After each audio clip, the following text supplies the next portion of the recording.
Question है जी fill in the blanks, हम खाली जगह पुर करेंगे। और यहाँ पे अगर आप देखें तो जब हम फर्स्ट स्टेटमेंट देखते हैं 4 मल्टीप्लाई बाय डैश इक्वल्स 1, तो हमें ये समझ नहीं आती कि 4 के साथ 4 से तो नंबर मल्टीप्लाई करने से नंबर बढ़ते हैं, यानी उनकी क्वांटिटी बढ़ती है। इवन के 4 को अगर मैं 1 से भी मल्टीप्लाई करूंगा तो जवाब 4 आएगा, लेकिन 1 कैसे आ सकता है। फिर मैं जब जहन पे थोड़ा सा जोड़ दूं तो मुझे ये बात समझ आती है कि अगर मैं 4 को उसके रेसिप्रोकल से, यानी रेसिप्रोकल से क्या मुराद के 4 का 4/1 बेसिकली एक एक फ्रैक्शन है, एक रैशनल नंबर है, ठीक है। तो रैशनल से मुराद के रेशियो की फॉर्म में लिखा जा सकता है।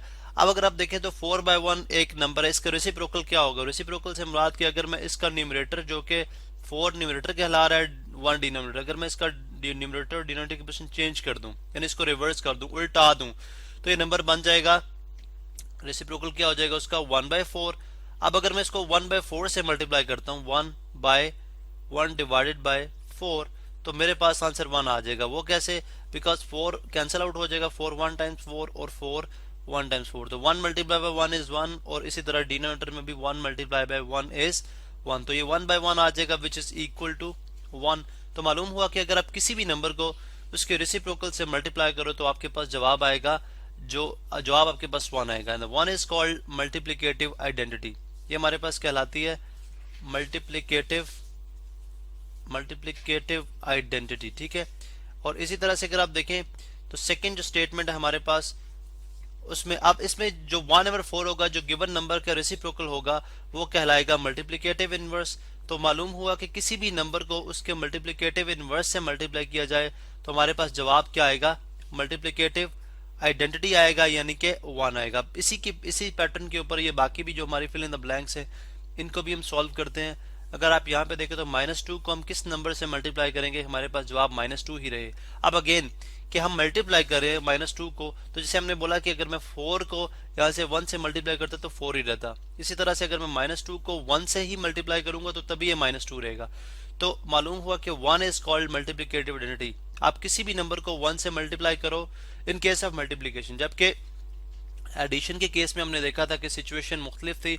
एडिशन के केस में हमें जीरो से जो है जीरो ऐड करना पड़ता, लेकिन अगर हम यहाँ से जीरो से मल्टीप्लाई करेंगे तो इसका मतलब होगा कि हम -2 को 0 टाइम ऐड करें तो जवाब 0 ही आएगा, बिकॉज हम ऐड ही नहीं करें, तो फिर जवाब क्या आएगा, 0 आएगा। इसलिए -2 into 1 is -2, 1 is called multiplicative identity, ठीक है। यहाँ पे मैं जस्ट अभी शॉर्ट फॉर्म में मल्टीप्लिकेटिव आइडेंटिटी MI जस्ट यहाँ पे मैंने लिख दिया है मल्टीप्लिकेटिव आइडेंटिटी, तो ये यहाँ पे कहलाएगा मल्टीप्लिकेटिव आइडेंटिटी। अब इसी तरह नेक्स्ट देख लें कि dash multiply by 1/m is equal to 1, तो ऑफ कोर्स 1/m का मल्टीप्लिकेटिव इनवर्स क्या होना चाहिए, m/1। तो अगर मैं इसको m/1 से मल्टीप्लाई करूंगा तो जवाब मेरे पास 1 आ जाएगा, बिकॉज m से कैंसिल होगा तो 1 जवाब आएगा।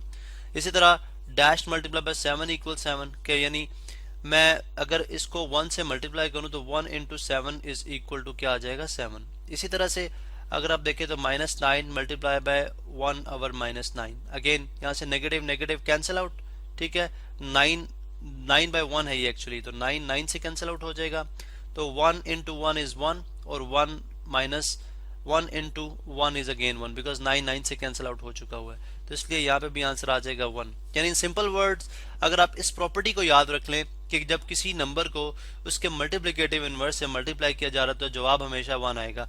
या इन अदर वे कि जब 1/x को किस नंबर से मल्टीप्लाई किया जाए कि जवाब 1/x ही रहे, तो ऑफ कोर्स वो 1 ही नंबर होगा। अगर मैं 1/x को 1 से मल्टीप्लाई कर दूंगा तो मेरे पास जवाब 1/x रहेगा। तो यहाँ पे हमने दो जो बेसिक चीजें थी, एक मल्टीप्लिकेटिव इनवर्स और एक मल्टीप्लिकेटिव आइडेंटिटी के तहत हमने ये चारों सारी फिल इन द ब्लैंक्स यहाँ पे सॉल्व की हैं, ठीक है। अब नेक्स्ट लेक्चर में देखेंगे कि हम फर्दर जो प्रॉपर्टीज हैं उससे रिलेटेड क्या क्वेश्चंस हैं हमारे पास।